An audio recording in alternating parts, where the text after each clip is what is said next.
A wise person once said, be a wow and not a woe. And I try to live by that to the best of my ability, not for anybody else, but for myself.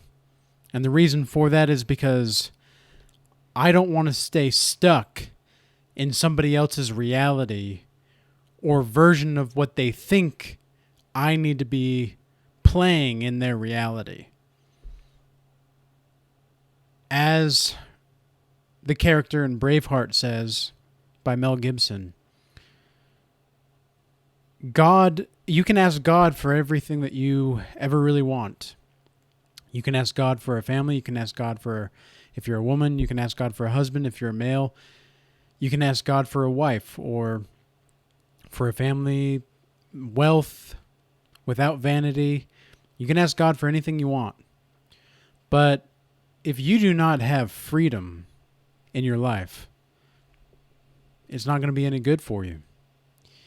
So you need freedom. You need to understand that and have the mindset of it's not over until we have freedom. And seeing that today is Independence Day in the United States, I don't necessarily celebrate Independence Day per se anymore. However, I do acknowledge all of the men and women and all of the children of America. And I hope that everybody that has fought for the rights of America stays blessed in the grave. And I do want to honor all of the founding fathers of America. And there's a reason that we called them the founding fathers. And there's a reason that they were given the ideals to put into the documents such as the Declaration of Independence and the Constitution, the Bill of Rights, etc. There's a purpose behind it. And something that Jordan Peterson has said in the past is it's amazing. It's not just amazing that you can get people together to agree on something like that. It's miraculous that you can get people together to agree on these ideals in the first place. I genuinely believe that America still is in the lead as far as the best country in the world. And the reason for that is for the ideals, not necessarily for what we're doing, but for the ideals. And so here I am with a message of fighting like a warrior poet. That is what we must do. That is what we must understand, especially as God's people, as God's chosen. We have to understand that it is not over until we have our freedom. And even when we have our freedom, the job that we are here to do is not done. As Thomas Jefferson said, at least I believe it was Thomas Jefferson that said, vigilance is the price of freedom. And in the Bible it says, he says eternal vigilance is the price of freedom. That's what it is. Eternal vigilance is the price of freedom. And in the Bible, in Peter 1:5, I believe, maybe 2:5, it says, I'll put the link in the description below. It says, and the verse, rather, it says that you be sober and be vigilant. It doesn't say be sober or be vigilant. It says be sober and be vigilant. For your adversary, the devil, is like a roaring lion that seeks to devour whomsoever it may. We have enemies all around us. We have enemies all over. In fact, whenever I step out my door nowadays, I prepare for spiritual warfare of some kind. Because I'm to the point now, and if you're watching this video and you're on the same wavelength of some kind of vibration, then you are also in a similar position to where even just your presence alone will either cause great admiration and respect or almost pure hatred. And my advice to you is to not be too high or too low. Even when you feel high or you feel low, don't reveal it. Because revealing sometimes to people around you, especially strangers, they're not always going to be happy with your joy, and they're not going to be happy with your success. That's why when I go out into the world, I try not to speak as... I try to speak as little as possible when I'm out in the world. I don't say shit when I go out into the world. And the reason for that is because I would rather be a wow than a woe. I would rather be someone that is a stoic individual that knows how to control his emotions, that is rational, logical, that is a real motherfucker, and that has been on both sides of the gun, so to speak, then I would, being the woe, the simp, the chaotic woman, any kind of... I would rather be the stoic person that has control over himself than any of those other people, at least those kinds of people. And so try your best and do what you can with what you have and where you are. This is a paraphrasing of Theodore Roosevelt as well. He said something along those lines. It's like, do what you can, where you are, something like that. And it's really important that we acknowledge the leadership that America has had in the past, because they were God-fearing people. The genuine leadership where they were God-fearing. And I mean, Teddy Roosevelt was also the first person to create the national park Yellowstone. And that was over 100 years ago now, but we've had hundreds of national parks now, or at least dozens and dozens. I've been to dozens of national parks. Beautiful, beautiful places here in the United States. For anybody that is not in the United States watching this video, which I've seen a few different comments from people from Scotland or Africa or everywhere in Europe. It's really cool to have that kind of reach and to be able to speak to these people, and so many people of different nationalities, and yet we can all come together in the truth. But I think one thing about the leadership in America that was once so great was that they were God-fearing, genuinely. And they actually tried to follow the commandments to the best of their ability. And they fought for an ideal in which they were outnumbered, they were outgunned, they were outtrained, they were outmaneuvered for quite some time, and yet they still came out on top. And the reason for that was because they were able to outsmart the enemy that they had at the time. Now, I'm not saying that the British are still the enemy. In fact, I would say that the UK and America is more of a sister relationship now, or a brother relationship, I guess you could say too. And I don't think this is something else I don't think a lot of people realize, is that a lot of the architecture was designed in America based off of the UK and their structure and their infrastructure and the way that their buildings were.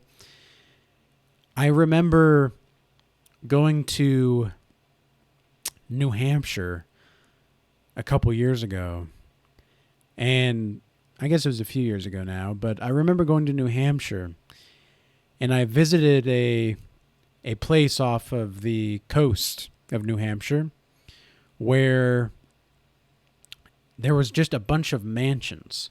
And these mansions belonged to a prestigious family of the early 1900s and late 1800s.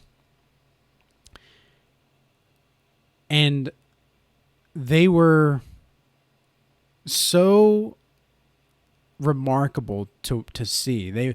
They were just so immense. Like like I've never seen houses like this. This was a house, and these were not even their regular houses for like the year. Was their vacation house for the summer, supposedly.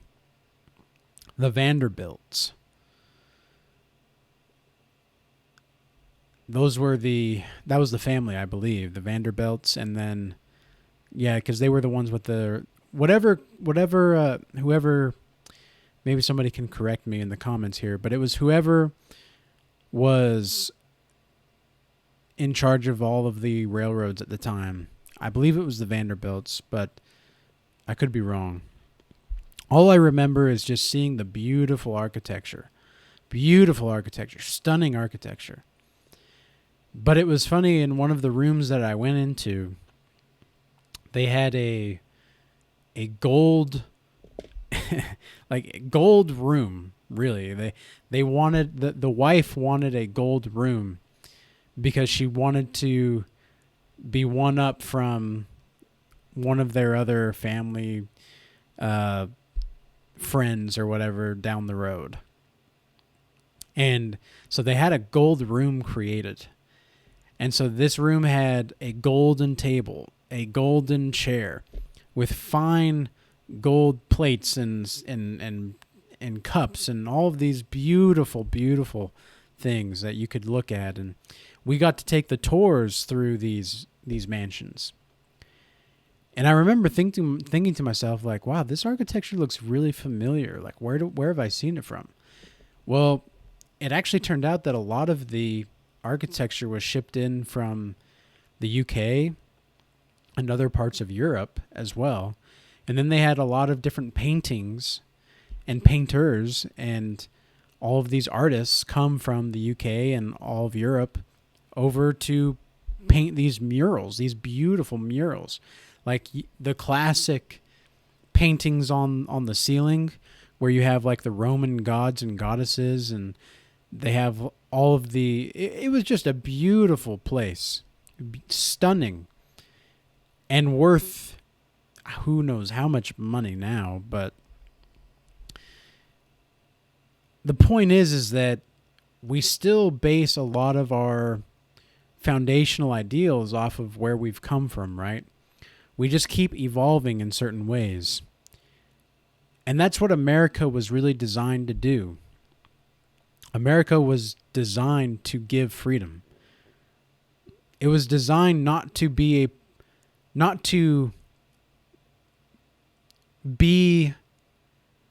the provider, but to be a provider of freedom.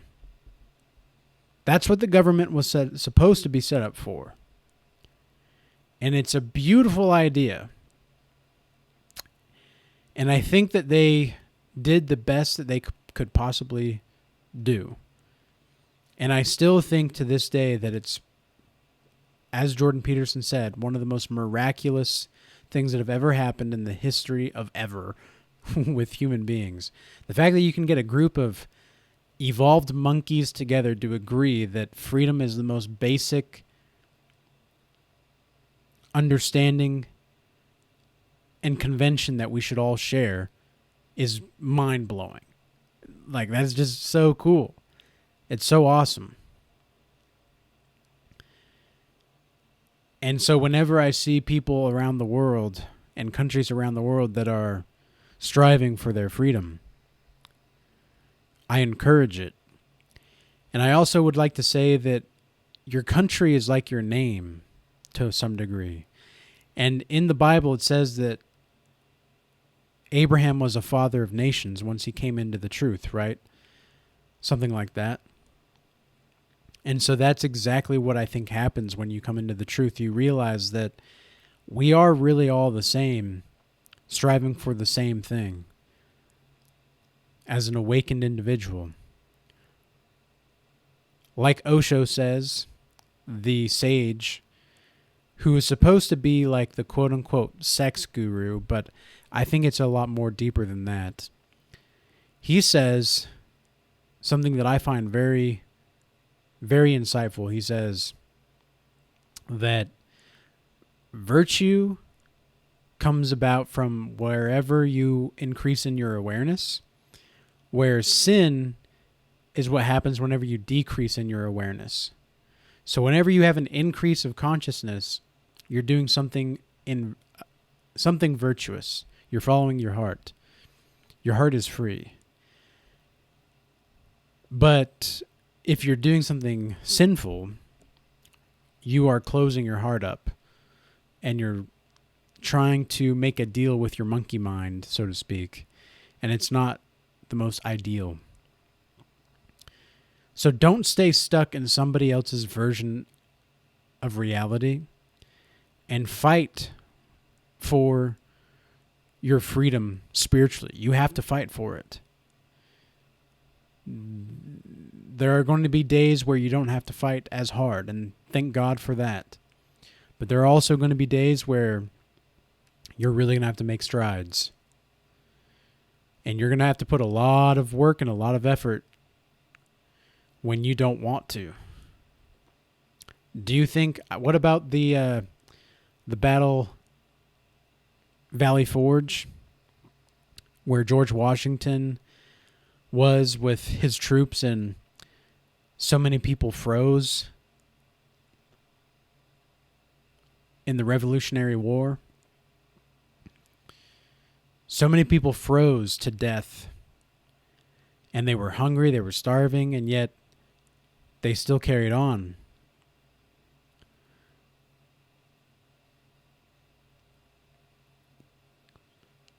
Those moments are still with us if we but remember them. Can we do something that we have, like let's put it this way. We have easier times physically more so than ever. And yet our minds are so consumed by media and not taking in quality educational videos like this one. They're just trying to soak in entertainment wherever they can get it. They're trying to play games in their relationships. They're trying to do all the wrong things and expect the right ones. Meanwhile, there were people that fought and died and gave their lives so that you could play Candy Crush. Fuck you. Like, that is fucked up. Man, it makes me so irritated when people don't have that kind of perspective. I get it. Like, not a lot of people understand history, but wow.